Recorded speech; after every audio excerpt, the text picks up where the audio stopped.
My stepdaughter invited me for dinner at an exclusive restaurant. When I arrived there, no seat was reserved for me.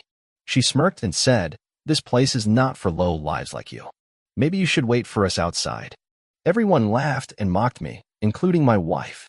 What happened next was rather unexpected. I will tell you everything. First, let me quickly thank you for your continuous support. This means a lot to us. If you enjoy the stories we share, kindly subscribe to this channel. It will be great if you can leave a comment on which city you are watching from. We might just give you a shout-out in our next story.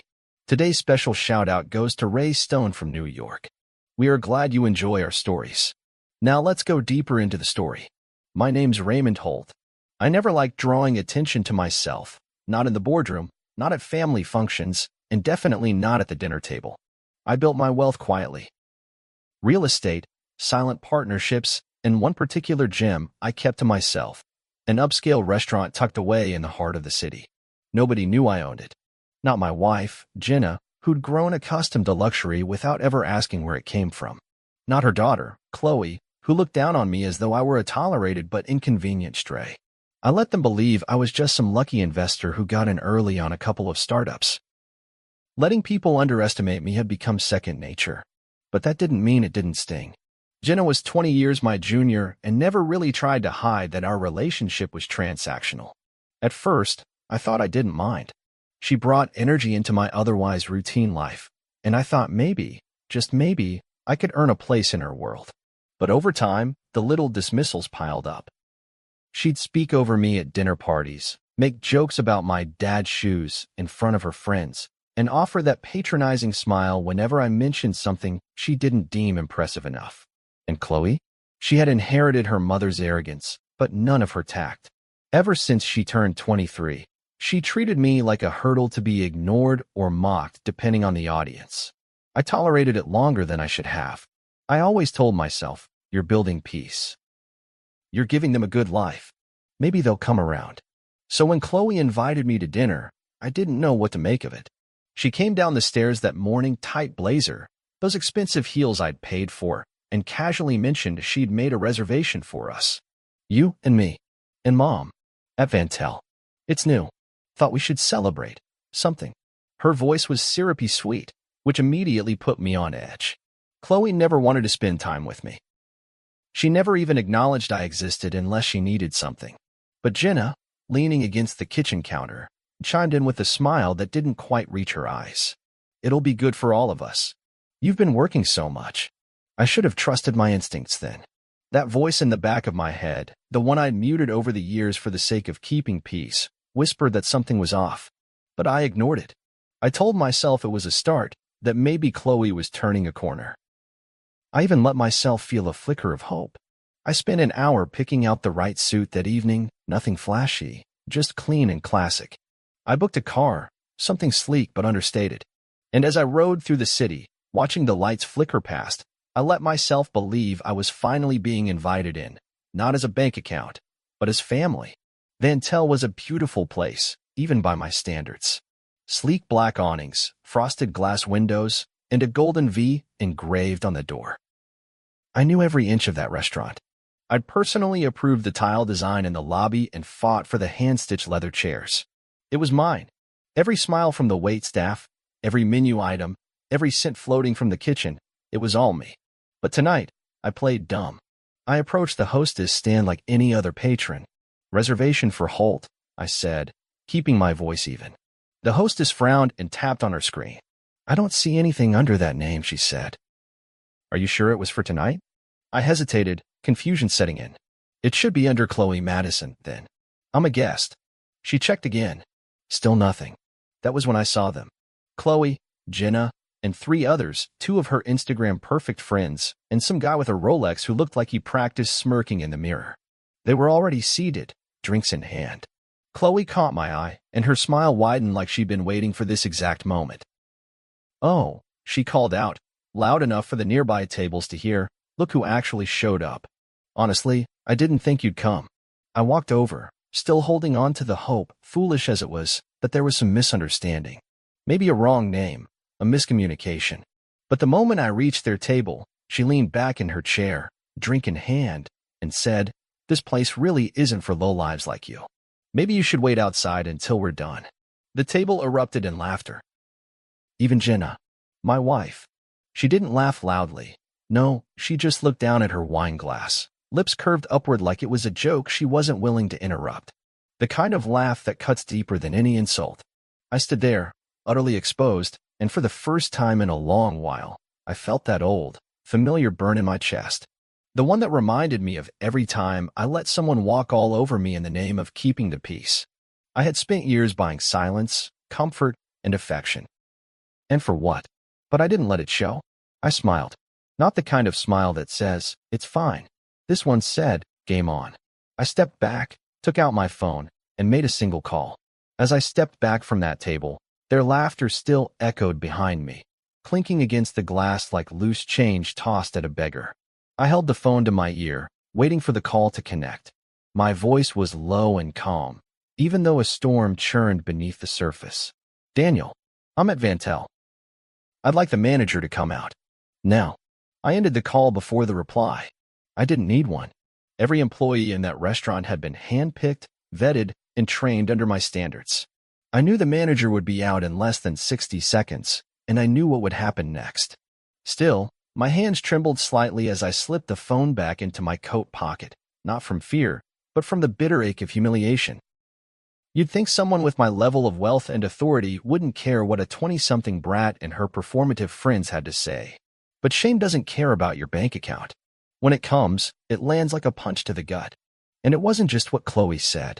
It was the way she said it, the smirk, the tilt of her head, the smugness in her voice that told me she thought I was beneath her, that she knew I wouldn't do anything about it, that I would, as always, retreat quietly into the background while they laughed at my expense. That stung deeper than I cared to admit. Jenna hadn't even looked at me when it happened. That, more than anything, made my chest tighten.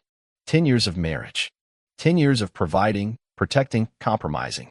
And she couldn't meet my eyes when her daughter spat in my face, metaphorically speaking. Her loyalty had never been to me, only to the comfort I afforded her. And in that moment, it was as clear as daylight. The illusion of love I'd clung to for a decade shattered like crystal under a hammer. I wasn't family. I was an accessory, a wallet with legs. "Mr. Holt." The voice broke through my thoughts like sunlight cracking through clouds. I turned to see Jameson, the general manager, rushing toward me, his eyes wide with concern. He straightened his jacket as he approached. "I'm so sorry, sir. We didn't realize." "It's fine," I said, smoothing my lapel. "Is table 1 available?" "Of course." Immediately, he snapped his fingers and 2 staff members moved with precision, removing the reserved sign and setting the table like it was being prepared for royalty. All the noise in the room seemed to fade as I walked past the hostess, who now looked like she wanted to melt into the floor. The laughter at Chloe's table stopped cold. I didn't need to look back to know they were watching. The shift in the air was palpable. I could feel their confusion, then realization, then discomfort. They weren't used to being outmaneuvered. Not by me. As I took my seat at the most expensive, most visible table in the restaurant, I signaled for Jameson again. "Also," I said quietly, "call security. I want the group at that table escorted out." Now, Jameson hesitated for only half a second, his eyes flickering toward Chloe's group before he nodded. "Absolutely." The room fell into an eerie hush as 2 uniformed security staff appeared from the back. They approached the table with professional calm. Chloe's face twisted first in confusion, then in indignation. "What the hell is this?" "Ma'am, we're going to have to ask you to leave," one of the guards said firmly. "There's been a request from ownership." Chloe's jaw dropped. "Ownership? Are you joking? My stepdad doesn't own this place. He can barely afford the wine list." And then it happened. Jameson stepped forward and, in a voice meant for every patron in the room to hear, said, "Actually, ma'am, Mr. Holt is the owner of Vantel. Has been for 3 years. You're being removed at his request." The silence was deafening. Chloe stood up so fast her chair toppled behind her. "You can't be serious," she barked, looking between Jenna and the staff. Her face was red now, not just from rage, but from embarrassment. Jenna rose slowly, stunned into silence. "Raymond," she said, her voice trembling, "we didn't know." "I know," I replied, taking a slow sip of my wine. That's the problem. Her eyes welled with tears. Fake or real, I couldn't tell anymore. Can we just talk about this? Please. I gestured subtly to the guards. They're disrupting my dinner, I said flatly. Make sure they leave the premises immediately. One of the staff opened the door as the security team ushered them out. Chloe screamed profanities. One of her friends tried to film the moment until a waiter kindly informed her that photography wasn't permitted on private property. And Jenna kept looking back at me like a dog locked out of the house it once owned. But I didn't move, didn't flinch. I just sat there, tasting a wine I had personally selected for the house list, while the doors closed behind them. I felt nothing. No triumph. No vengeance. Just nothing. Until about 20 minutes later, when Jenna returned. She wasn't allowed in, of course, but I could see her through the glass, pleading with the hostess, who nervously gestured toward Jameson. He intercepted Jenna just outside the main floor and whispered something I couldn't hear. Then he walked back toward me. She's asking to speak with you, he said quietly. I took another sip of my wine, then set the glass down with care. She can speak to my attorney. Jameson nodded and walked away. I sat alone at the most expensive table in my own restaurant, surrounded by crystal chandeliers and candlelight, and I realized something I probably should have accepted years ago. I had never been part of their family. I was simply funding their performance. But the curtain had just closed. The next morning, I awoke in an empty bed. Jenna hadn't come home. The pillows still held the faint trace of her perfume, but the sheets on her side were crisp, untouched. I lay there staring at the ceiling, not out of sadness but calculation. The events of the previous night replayed in my mind, not as a blur, but as sharp, deliberate frames. Chloe's smirk, the click of her heels as she stormed out, the hush that fell over the restaurant when the truth landed like thunder. For a decade, I had funded their contempt, bought silence with compliance. And last night, I'd finally stopped writing checks. My phone buzzed on the nightstand. One message. From Jenna. Just 3 words. We need to talk. I didn't reply. Not yet. Instead, I took my time getting ready. I made coffee, walked the grounds, opened the window to let in the July air.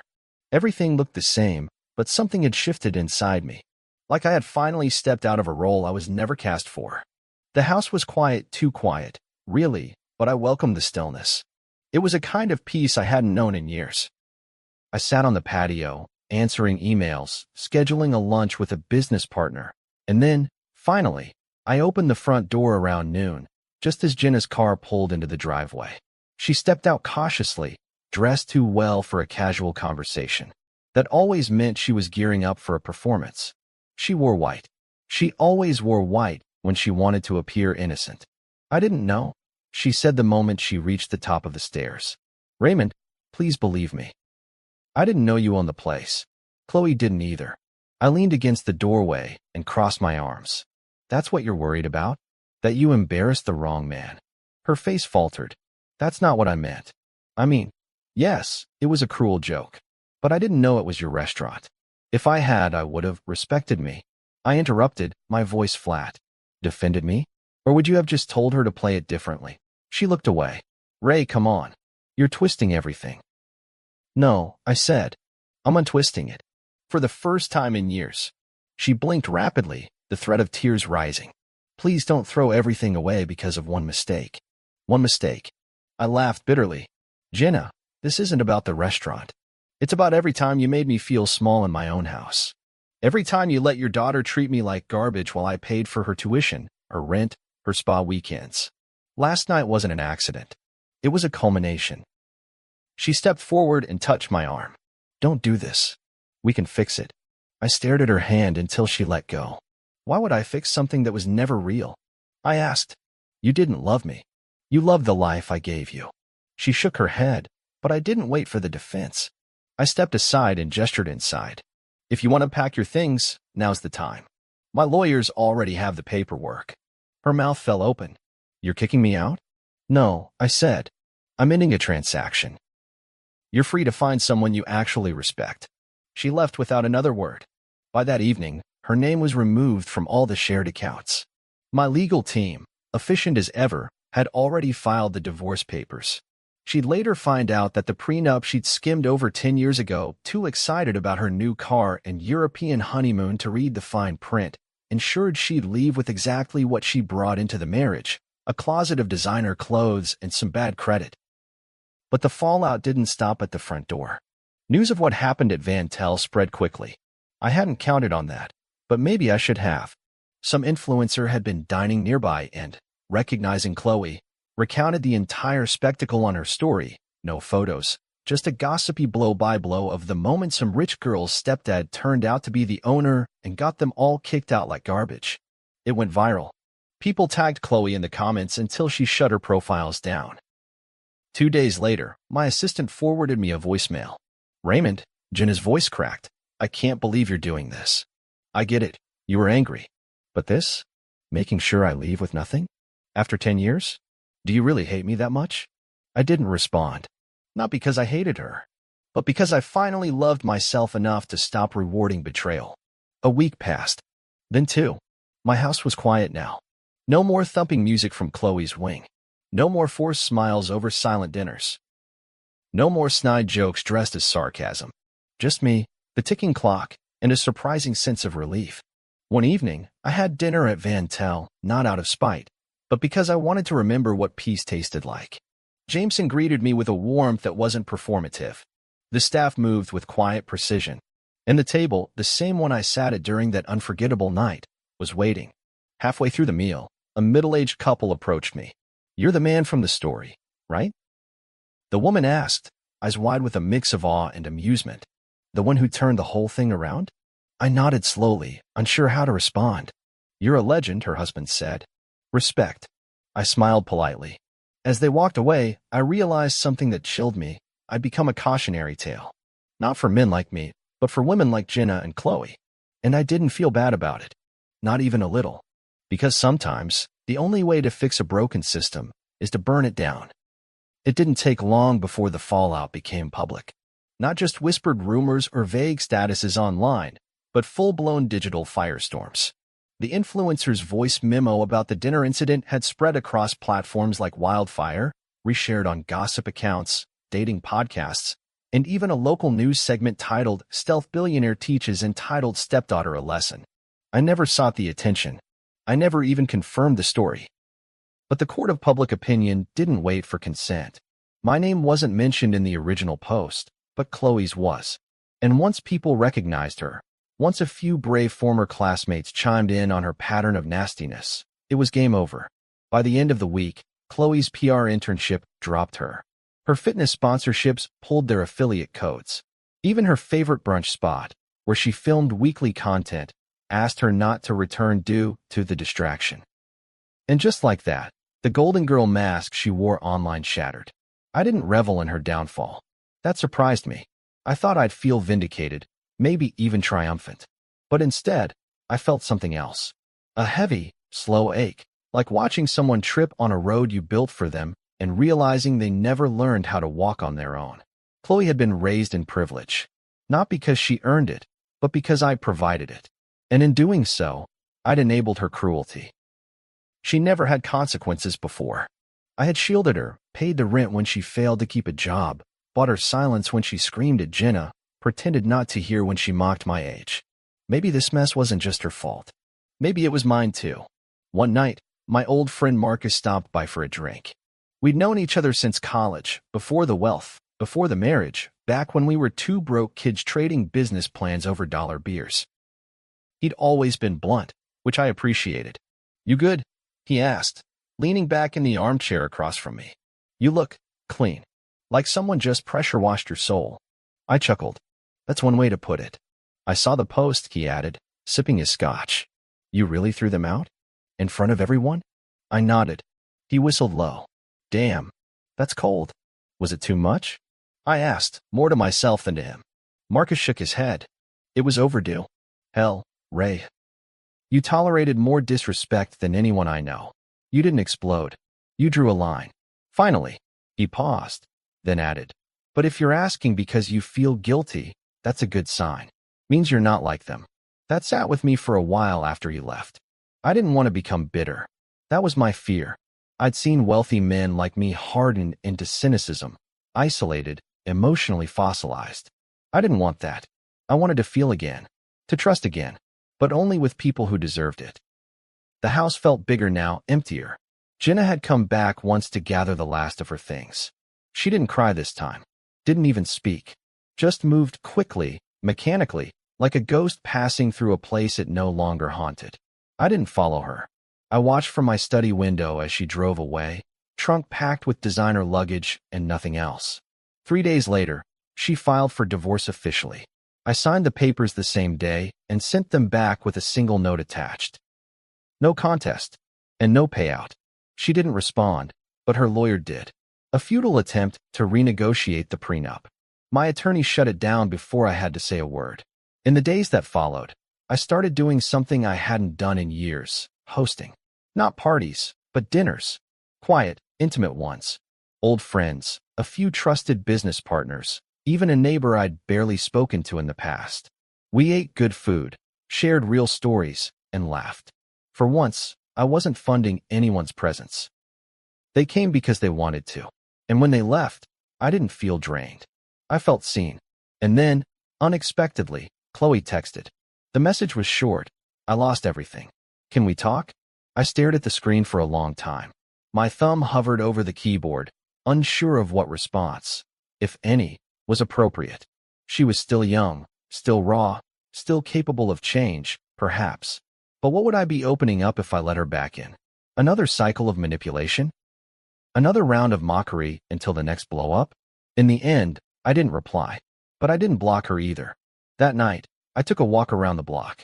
The air was thick with summer heat, and the moon hung heavy in the sky. I thought about family, not the kind you marry into or inherit, but the kind you choose. The kind you build. I didn't have that. Not yet. But maybe, just maybe, the space I'd cleared could finally make room for something real. The next morning, I got a call from Jameson. There's a woman outside the restaurant asking to speak to you, he said. She won't leave. Who? Jenna. I sighed. What does she want? She says she wants one last conversation. I paused. Tell her I'm busy. And I was. Busy rebuilding the man I had neglected for too long. 2 months had passed. The air had begun to change, less stifling, more forgiving. The sharpness of summer was giving way to the early breath of fall, and with it came the sort of quiet that forces a man to think. I no longer checked social media, not even through my assistant. The story had faded, as viral tales always do, replaced by newer scandals, fresh betrayals. Chloe had vanished from the public eye, and Jenna had stopped calling. I assumed the divorce had finalized, though I didn't bother to ask. The silence should have felt triumphant, but instead, it echoed. There was an emptiness in the house that no amount of space could disguise. I wandered rooms I hadn't entered in years, opening drawers, touching old books, sitting on chairs that had only ever been decorations. The silence made me listen, really listen, to what had been broken, and what hadn't. I wasn't lonely exactly. I had people. Colleagues, old friends, even a few new connections who dropped by the restaurant now and then. But there was a part of me that missed having someone in the kitchen at night. Someone humming badly to a playlist. Someone to fight with about nothing and everything. I miss being known. And maybe that's what scared me most. That after everything, I still wanted that. I didn't tell anyone when I decided to rent out the guest house. It wasn't a financial decision. I simply wanted noise. Life. The sound of footsteps outside my office, of water running in another part of the property. I screened applicants carefully, not for income, but for energy. I didn't want another performance artist in my space. I wanted authenticity, even if it came wrapped in awkwardness. And that's how I met Harper. She was 35, newly divorced, a freelance editor who mostly kept to herself. When she showed up for the walkthrough, she wore jeans with a hole at the knee and a tote bag that had clearly seen better days. I'm not great at interviews, she said, before I could even start. But I pay rent on time, I don't throw parties, and I make a mean pot roast. I'd liked her immediately. There was something unfiltered about her. No curated smile, no exaggerated charm. Just a woman who had been through things and wasn't trying to pretend she hadn't. She moved in a week later and, true to her word, kept to herself. But she always said hello. Always asked how I was. Always offered leftovers when she cooked too much. One Sunday evening, I accepted. We sat on the small back porch of the guest house, passing a bottle of wine between us while the cicadas chirped like background percussion. She told me about her ex-husband, an artist who cheated more than he painted, and her decision to start over.